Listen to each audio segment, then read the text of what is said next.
So yun mga idol, simpleng tips para sa mga magkakalas ng makina, para sa mga hindi masyadong pamilyar sa mga gearings, at para tayo ay hindi mawalan ng pyesa or ma-misplace ang ating pyesa na ikinakabit.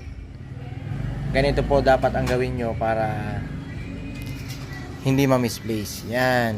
Lalo kung wala kayong pyesa pa na ikakabit, maghahanap pa kayo. Kung hindi kayo kabisado, ganyan gawin nyo. Lagyan nyo ng cable tie, dyan. Sa ilalim, ganun din. At saka dito. Para hindi maghiwa-hiwalay. Kasi pag may nabunot na isa dyan, tapos na misplace, may problema nyo yun. Dyan magkakaproblema. Okay lang kung madali makahanap ng pyesa, kaso yun ang mahirap. Pyesa, mahirap hanapin.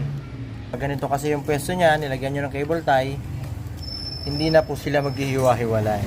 Ay mga jowa nyo na gustong humiwalay, talian nyo ng cable tie.